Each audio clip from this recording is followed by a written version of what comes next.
کہتے ہیں ہم تو بہت ہی اچھے عمل میں ہیں، ہم جیسا باادب اور کوئی نہیں، ہم تو اولیاء اللہ کے باادب ہیں، ہم تو شرک نہیں کرتے۔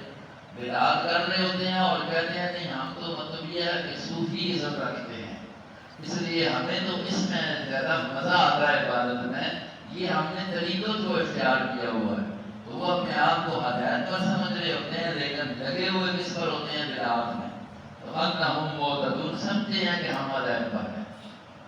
جب ہدایت پر اپنے آپ کو گمان کرتے ہیں توبہ نہیں کریں گے۔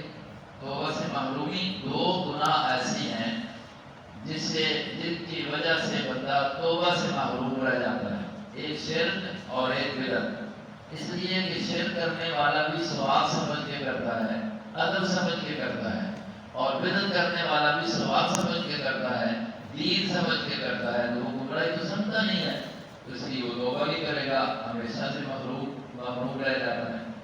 حتی اذا جاءنا، تابعین بدبو کی جدائی، یہاں تک کہ جس وقت وہاں ہمارے پاس آئیں گے، کب؟ قیامت کے دن۔ کون؟ شیاطین اور ان کے پیچھے چلنے والے، وہ جب اکٹھے ہوں گے۔ حتی اذا جاءنا، یہاں تک کہ جس وقت وہ ہمارے پاس آئیں گے، اللہ کہتے ہیں قیامت کے دن۔ قال، کہے گا یہ بندہ، کہیں گے یہ انسان جو شیاطین الانس والجن کے پیچھے چلے، کیا کہیں گے؟ یا لیت بینی و بینک، ہائے افسوس کاش کہ ہوتا میرے درمیان اور تمہارے درمیان بہت دوری، المشرقین، مشرق اور مغرب کی، المشرقین المغربین، مشرق ایک ہے مغرب ایک ہے، لیکن یہاں پر مشرقین جو کہا گیا تو برابر تغلیب کے۔ آپ نے مسلمانی میں پڑھا ہے ابوین، قمرین، شمسین، مشرقین، مغربین، وتغلیب باب واسع، یہ ہے قول المشرقین۔ کاش کہ ہمارے درمیان، میرے اور اس شیطان کے درمیان دوری ہوتی مشرق اور مغرب جیسی، کیونکہ سب سے زیادہ دوری ہمارے سامنے ہماری آنکھوں کے لحاظ سے مشرق اور مغرب کے درمیان ہے، جنوب اور شمال کے درمیان ہے، تو اتنی دوری ہوتی ہے ہمارے لیے قریب نہ آتا، آج ہمیں نقصان میں اس نے ڈال دیا۔ فبئس القرین، بس کتنا برا ہے ساتھی۔ ہم کہیں گے وہ ساتھی دنیا میں تو ہم نے بڑا اچھا سمجھا تھا، لیکن آج تو یہ کتنا برا ساتھی ہے۔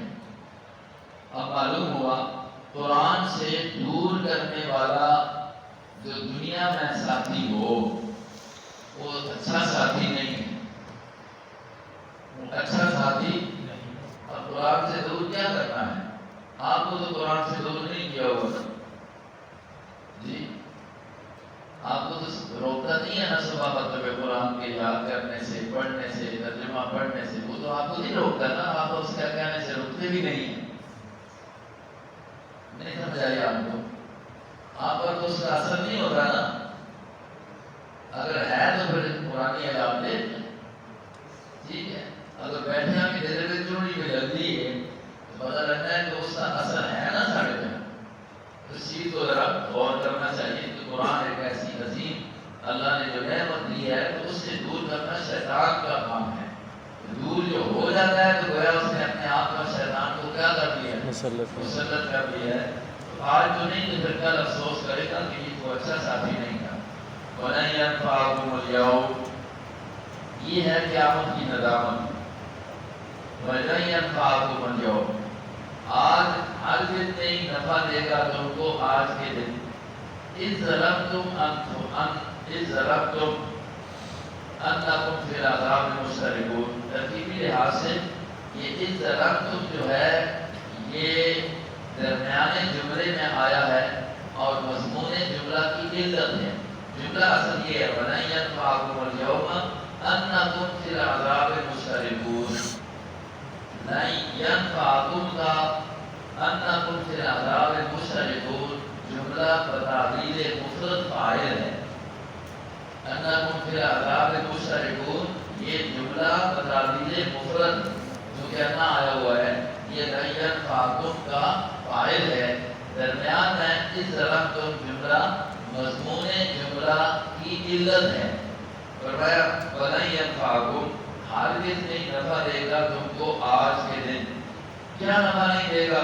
آگے لگے گے أَنَّكُمْ فِي الْعَذَابِ مُشْتَرِكُونَ، کہ بے شک تم عذاب میں کیا ہو، تمہارا اور تمہارے شیاطین اور جن والانس کا تمہارے ساتھ عذاب میں شریک ہونا یہ تمہیں نفع نہیں دے گا. کب کیوں؟ اس طرح تم جبکہ تم نے کیا کیا؟ ظلم کیا. اس کی علت ہے مضمون جملہ کی. تمہارے ظلم کی وجہ سے، ظلم کیا تھا جو اوپر بیان ہوا، میں کیا شوان ذکر الرحمن، جو رحمان کی ذکر سے اپنے آپ کو دور رکھتا ہے، اعراض کرتا ہے. اس ظلم کی وجہ سے آپس میں دونوں کا عذاب میں مشترک ہونا ان کو نفع. اس کا مطلب یہ ہے بعض اوقات ایک چیز عمومی ہو جائے نا، عام ایک وبا ہو جائے تو بلوائے عام کی وجہ سے اس میں خدمت آ جاتی ہے. سارے جو مہنگائی کو دستر میں جو وہ اسی کتاب ہے، صرف ایک بار مسئلہ آئے تو وہ اس کے لیے زیادہ پریشانی کا سبب بنتا ہے. اب جب اس میں سب کا کیا ہو جائے، اشتراک ہو جائے تو اس میں کیا آ جاتی ہے، تھوڑی سی ایک دل کو تسلی بندہ دے دیتا ہے چلو میں ہی تو نہیں ہونا اور بھی ہیں. وہاں یہ کہا کہ یہ بھی ان کے لیے کہ شیاطین اور جن والانس جہنم میں جائیں گے، ان کے ساتھ جہنم میں مشترک ہونا ان کو کوئی نفع نہیں دے گا. ان کے لیے کوئی فائدے والی صورت نہیں ہوگی. وہ بھی ہوں گے اور یہ بھی ہوں گے. الٹا افسوس اور حسرت ہی ہوگی کہ یہ کہہ دے کہ چلو وہ بھی تو جہنم میں ہے، اس سے دل کو تسلی دے، اس سے کچھ نہیں ہوگا. ان کے عذاب میں ایسے ہی شدت رہے گی. اب انت تسمع الصم او تهدي العمي، یہ ہے نبی علیہ السلام سے اختیار کلی کی نفی. اور حضرت حاکم مضمون فرماتے ہیں، حضرت اپنے مولانا حسین نبی صاحب کے شاگرد مولانا عبدالحاسی رحمہ اللہ، تختی اتما عن ایمان المعاندین، تختی اتما عن ایمان ضدیوں کے ایمان کی امید نہ رکھو. جو ضد میں آ گیا ان کو ایمان نہیں ملے گا. اور حضرت شیخ فرماتے ہیں کہ نبی علیہ السلام سے اختیار کلی کی نفی. آپ مضمون دیکھو دوڑنے نکلتے ہیں. ابا انت تسمع الصم، ابا انت، کیا اے نبی تو تسمع سنائے گا الصم بہرے کو، او تهدي العمي یا راستہ دکھلائے گا، رہنمائی کرے گا العمي اندھے کی. معنی کیا ہے؟ جو آمادان اندھے اور بہرے بن چکے ہیں ضد میں آ کر کہ آپ ان کو ہدایت دے سکیں گے، اس سے مان انکاری ہے، آپ ان کو ہدایت نہیں دے سکتے. یہ اختیار کس کا ہے؟ اللہ. یہ ایسے ہے جیسا کہ وہ 20ویں سپارہ میں آیت گزری، انک لا تہدی من احببت ولکن اللہ یہدی من یشاء. بات ہو جا رہی ہے. تو یہاں پر حضرت شیخ فرماتے ہیں کہ اختیار کلی کی نفی ہے. اب آن کا استعمال انکاری ہے. کیا آپ سنا سکتے ہیں یا سنائیں گے الصم، کس کو؟ بہرے کو. او تهدي العمي، یا آپ رہنمائی کریں گے، ہدایت دیں گے، راستہ بتائیں گے العمي اندھے کو. ومن، اور اس شخص کو کان فی ضلال مبین، جو ہے کھلی گمراہی ہے، جو ضد عناد میں آ کر کھلی گمراہی میں چلا گیا. آپ اس کو رہنمائی کر سکتے ہیں، ہدایت پر لا سکتے ہیں؟ نہیں لا سکتے، اس لیے اس میں عنابت جو نہیں ہے. فَإِمَّا تُذْهِبَنَّ بِكَ فَإِنَّا مِنْهُمْ مُنْتَقِمُونَ، یہ ہے تسلی رسول. اب اللہ کہتے ہیں ان کی اس ضد عناد پر ہماری طرف سے جو ان کے ساتھ پکڑ کا وعدہ ہے، دنیا کی سزا اور آخرت کی، تو ہم اختیار رکھتے ہیں کہ دنیا میں ہی ان کو وہ سزا دے دیں. ہماری سزا سے ان کو بچا کوئی نہیں سکتا، ہمارا وعدہ ہے. اب وہ سزا جو دنیا کی ہے وہ ہم آپ کو دکھا دیں، یعنی آپ کی زندگی میں ان کو پکڑیں. کیا یہ ہے کہ آپ کی وفات کے بعد ان کو سزا دیں گے ضرور. دونوں صورتیں ہیں. ایک یہ ہے کہ آپ کے سامنے آپ کو دکھائیں، اور دوسرا یہ ہے کہ آپ کو دکھائیں نہیں، آپ چلے جائیں، بعد میں ان کو عذاب پکڑ آ جائے. تو یہ ہو سکتا ہے آخرت کی تو ہے ہی ہے، ورنہ فَإِمَّا تُذْهِبَنَّ بِكَ تسلی رسول، بس اگر تُذْهِبَنَّ بِكَ، اگر ہم لے جائیں تجھ کو، آپ کو ہم وفات دے دیں، آپ کو ہم دنیا سے اٹھا دیں، فَإِنَّا مِنْهُمْ مُنْتَقِمُونَ، وعدہ خداوندی بس بے شک ہم ان سے منتقمون انتقام لینے والے ہیں، انتقام ضرور لیں گے ان سے ان کے کفر کا، او نُرِيَنَّكَ، یا ہم دکھا دیں تجھ کو، آپ کی زندگی میں یہ ہو جائے اللہ کی وہ وعدہ جو ہم نے ان سے وعدہ کر رکھا ہے، وہی جو ان پر عذاب کا وعدہ ان سے ہوا یہ آپ کو دکھا دیں، مانا صاف ہے، یا تو آپ کی زندگی میں ہم ان کو پکڑیں اور آپ دیکھ لیں، یا یہ ہے کہ آپ کو ہم لے جائیں آپ نہ دیکھیں لیکن پھر بھی ہم اس سے کیا کریں گے، عذاب ضرور ان پر لائیں گے۔ اس آیت سے حضور کے حاضر ناظر ہونے کی بھی نفی ہوتی ہے، آپ کو دکھائیں یا آپ کو نہ دکھائیں، وَإِنَّا عَلَيْهِمْ مُقْتَدِرُونَ، قدرت باری تعالیٰ بے شک ہم ان کے اوپر مقتدرون قدرت رکھنے والے ہیں، اختیار رکھنے والے ہیں، دنیا میں پکڑ لیں۔ فَاسْتَمْسِكْ بِالَّذِي أُوحِيَ إِلَيْكَ، اور اے رسول صلی اللہ علیہ وسلم، اب یہ سب کچھ جو ہے پھر آپ کا کیا کام ہے؟ اوپر کہا نا وَمَن يَعْشُ عَن ذِكْرِ الرَّحْمَنِ، جو رحمان کے ذکر سے اعراض کرتا ہے اس کا تو یہ معاملہ ہے، آپ نے کیا کرنا ہے؟ فَاسْتَمْسِكْ، مضبوطی سے پکڑیں، الَّذِي، اس چیز کو، أُوحِيَ إِلَيْكَ، جو آپ تک پہنچائی گئی ہے بذریعہ وحی، جو آپ کو وحی کی گئی ہے اس کو آپ مضبوطی سے پکڑیں۔ اب وحی عام ہے، وحی جلی ہو یا وحی خفی ہو، وحی مطلوب ہو یا وحی غیر مطلوب ہو، آپ اس کو مضبوطی سے پکڑیں۔ ہم حدیث رسول کو بھی حضرات محدثین، ائمہ مسلمین، محدثین وحی خفی جانتے ہیں، تو جس طرح وحی جلی پر ایمان لانا اور اس کو حجت ماننا ضروری ہے، اسی طریقے سے وحی خفی پر بھی ایمان لانا، ماننا، اس کو حجت ماننا ضروری ہے۔ تو آپ مضبوطی سے پکڑیں اس کو اوحی الیک، جو آپ کی طرف وحی کی گئی ہے، وہ قرآن پاک ہے۔ انک علی صراط مستقیم، فضائل رسول، بے شک آپ علی صراط مستقیم، اوپر سیدھے راستے کے ہیں۔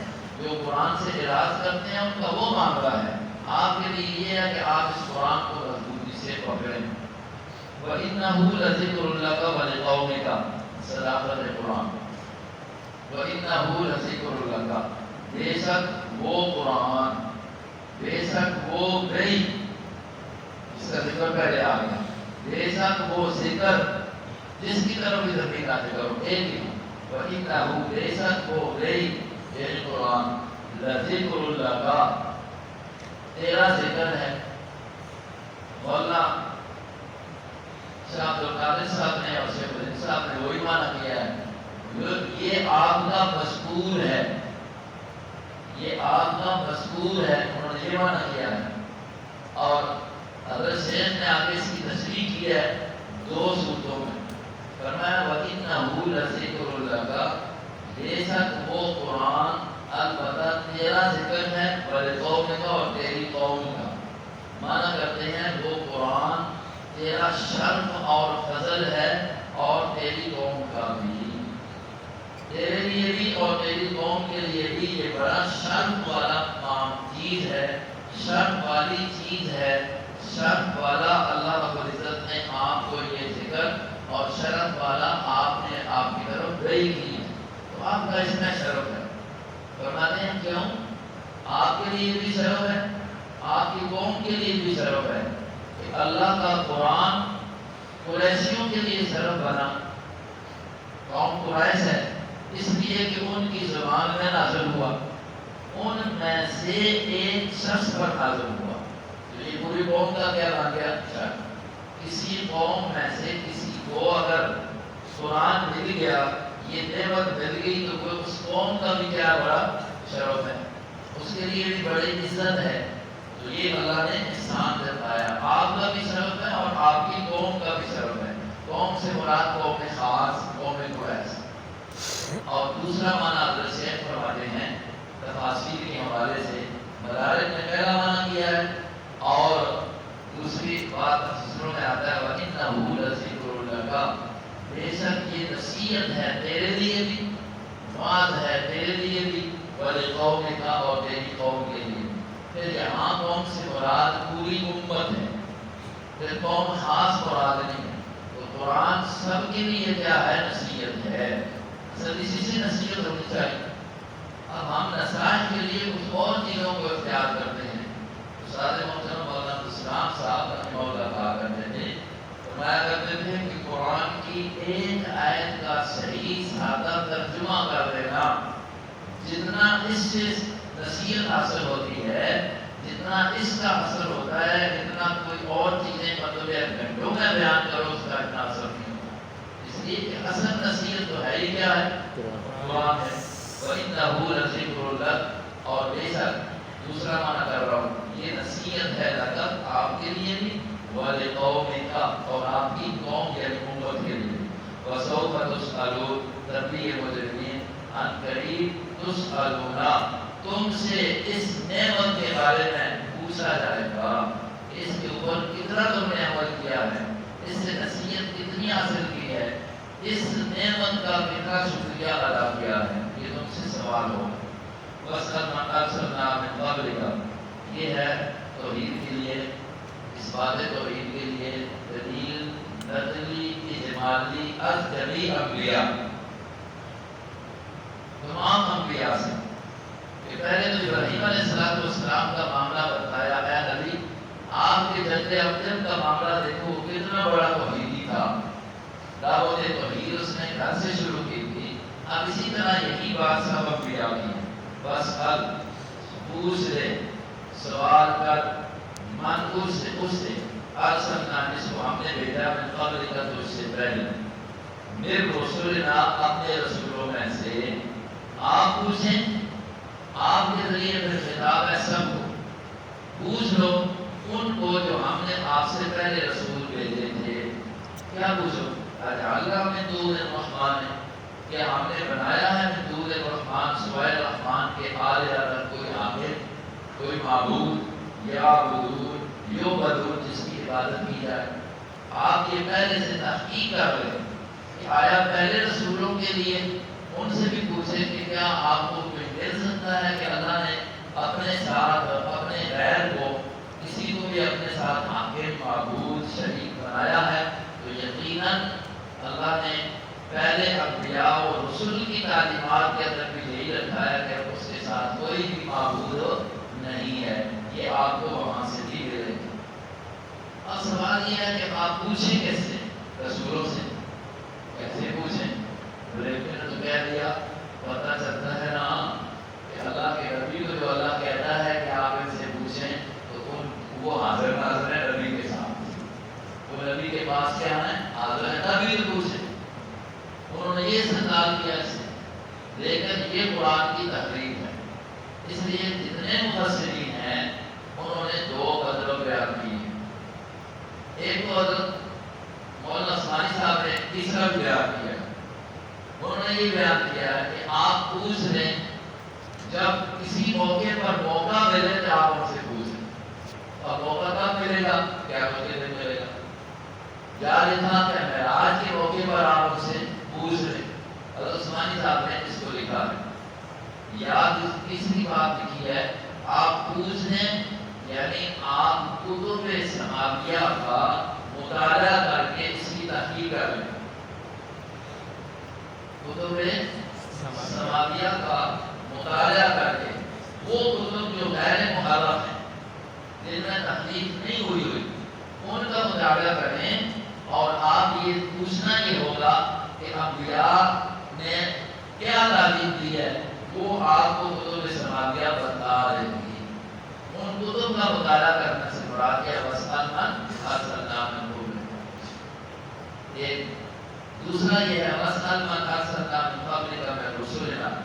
دوسرا معنی تفسیروں میں یہ لکھا ہوا ہے کہ آپ پہلے رسولوں کے امتیوں سے جو مومن ہو چکے، پہلے رسولوں کے امتیوں